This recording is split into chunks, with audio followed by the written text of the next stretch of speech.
नमस्कार, जनमत मराठी बातमीपत्रात आपलं स्वागत। सुरुवातीला पाहूया ठळक घडामोडी। संपूर्ण राज्यभरातील ट्रेकर्स, पर्वतारोहक, छायाचित्रकार, संशोधक आणि साहसप्रेमी यांना एकत्र आणणारे सह्याद्री मित्र संमेलन 2025 यंदा 5 व 6 जुलै रोजी नाशिकमध्ये आयोजित करण्यात आले आहे।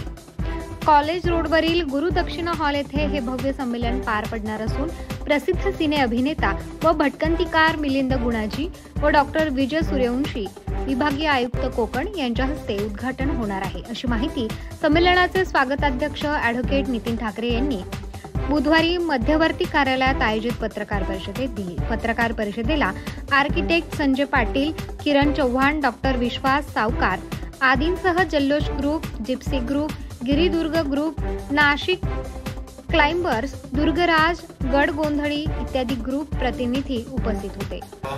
गिर्यारोहकांना भेटण्याची संधी नाशिककरांना मिळणार आहे। त्या निमित्तानं जे यांना सह्याद्री रत्न हा पुरस्कार या संमेलनामध्ये दिला जाणार आहे। वनवामुक्त सह्याद्री असा संकल्प यावेळेचा आहे आणि एक चांगला संमेलनाकडे आपण बघितलं पाहिजे। आज आपण बघतो की विशेषतः उन्हाळ्यामध्ये सह्याद्री मित्र संमेलन म्हणजे आता हा आषाढ महिना चालू आहे। सह्याद्री मित्र संमेलनाचा काय योग असेल, 6 जुलैला आषाढी एकादशी आणि सह्याद्री अर्थातच ट्रेकिंगची जी कम्युनिटी आहे त्याच्यासाठी सह्याद्री पंढरी आणि ही संमेलन हे जे आहे हे आमची वारी, त्या दृष्टीनेच हे सगळे काही प्रयत्न चालू आहेत। आणि सह्याद्री भटकंती म्हटलं तर ते एक साहस आहे, सह्याद्री भटकंती म्हटलं तर सुरक्षितता पण आहे। सह्याद्री भटकंती जशी शैली आहे, सह्याद्री भटकंती तसंच शिकवण पण आहे। सह्याद्री जसं सौंदर्य आहे तसंच सह्याद्रीचं सुसंगत असणं पण गरजेचं आहे। तर सह्याद्री संमेलनाचं जे आता रूपरेषा ठाकरे सरांनी सांगितली सगळे, तर साधारणतः 5 आणि 6 जुलैचं नियोजन आहे। 5 जुलैला ॲडव्हेंचर एक्स्पो आहे आणि त्याच दिवशी फोटो प्रदर्शनचं उद्घाटन पण आहे। तर फोटो प्रदर्शनामध्ये आपले प्रवीण आस्वाले आणि डॉक्टर मनोहर जाधव यांनी जे काही त्यांचे क्षण कैद केलेले ते दाखवले जाते आणि त्याचं उद्घाटन आपले वन्यजीव म्हणजेच वाईल्ड फोटोग्राफर अतुल धामनकर ते सरकारनं, त्यातच त्यांचा टॉक शो आणि स्लाईड शो दोन्ही पण असणार आहे।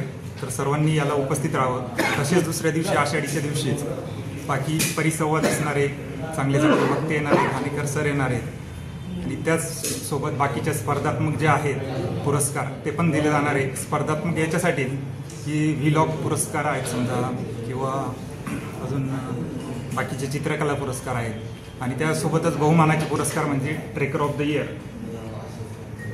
सह्याद्री रत्न, हे 2 अगदी बहुमानाचे पुरस्कार आहेत, ते सुद्धा त्या दिवशी दिले जाणार आहेत। तर सर्वांनी यासाठी उपस्थिती लावावी नाशिककरांनी ही आग्रहाची विनंती। पट्टा किल्ला इथं सर्वांनी एक ट्रेक केलेला होता। त्या ट्रेकमध्ये सुद्धा जवळपास नाशिकमध्ये 300-350 आले होते। अतिशय नयनरम्य असा तो किल्ला आहे आणि सुदैवानं त्या दिवशी वातावरण पण अतिशय चांगलं असल्यामुळे सगळ्यांनी त्या ट्रेकचा आपण नाशिक शहरामधून काढलेली होती।